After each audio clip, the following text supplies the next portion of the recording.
கர்த்தருடைய பரிசுத்த நாமத்திற்கு ஸ்தோத்திரம் உண்டாவதாக. இந்த ஜீவவார்த்தை நிகழ்ச்சியை கேட்டுக்கொண்டிருக்கும் அனைவரையும் கர்த்தருடைய பரிசுத்த நாமத்தினால் வாழ்த்துகிறேன், ஆசீர்வதிக்கிறேன்.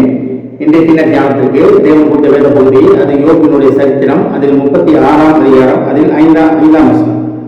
யோபு 36:5. இதோ தேவன் மகத்துவம் உள்ளவர், அவர் ஒருவரையும் புறக்கணியார், மன ஒழுக்கத்திலும் அவர் மகத்துவம் உள்ளவர்.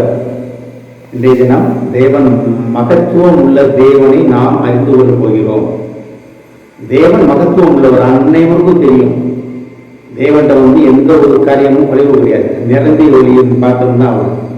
ஆனா அந்த தேவன் நம்மகிட்ட என்ன சொல்றாரு, நானும் உன்னை அதே போல மாற்றுவேன் அப்படின்றது தான் தேவனோட திட்டம். அதெல்லாம் எப்ப நடக்கும்னா, நம்ம முழுமையாக தேவனிடத்தில் நம்மை ஒப்புவிக்கும் பொழுது, நம்மளை சமர்ப்பிக்கும் பொழுது.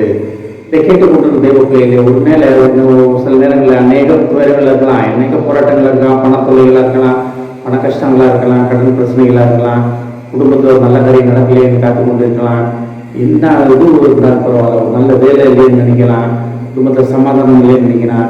மகத்துவம் உள்ள தேவன் உங்கள் நடுவில் இருப்பதை நீங்கள் உணர்ந்து கொண்டால் சகலமும் சகலமும் சகதியாக மாறிவிடும். இந்த வசனத்தை பாருங்க, தேவன் மகத்துவம் உள்ளவர், அவர் ஒருவரையும் புறக்கணியார்.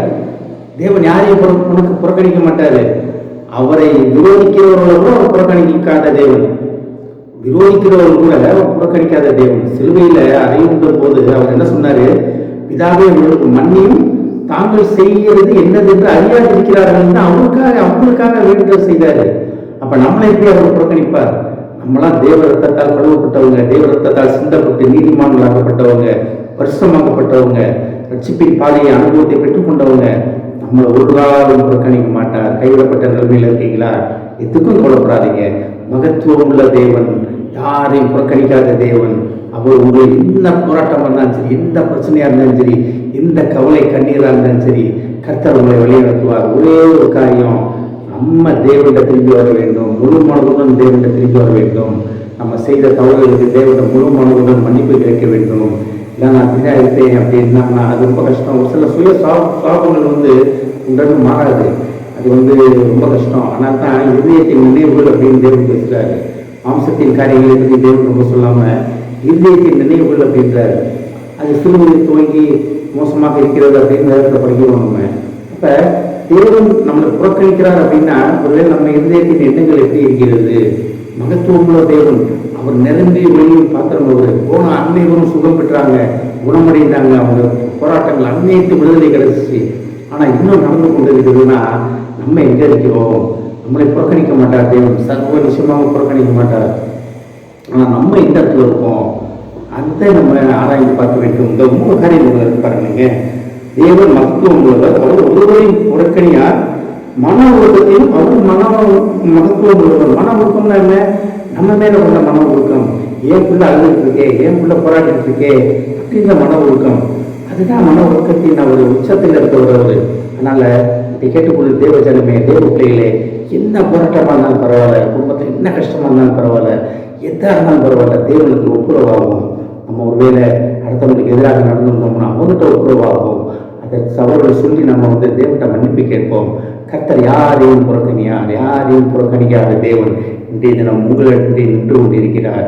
நீங்கள் தேவனுடைய வருவதற்காக, உங்கள் கரம் பிடித்து உங்களை நடத்துவதற்காக காத்து கொண்டிருக்கிறார்.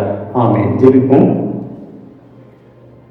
எங்களை அதிகமான பரலோகிதாவே, தேவன் மகத்துவம் உள்ளவர், அவர் ஒருவரையும் புறக்கணியார் என்பதை அறிந்து கொண்டோம். ஆண்டவரே, மன ஒழுக்கத்திலும் நீர் ஏஸ்தாப்பனே, மன ஒழுக்கத்திலும் நீர் சிறந்தவர் என்பதை கொண்டு கொண்டோம். ஆண்டவரே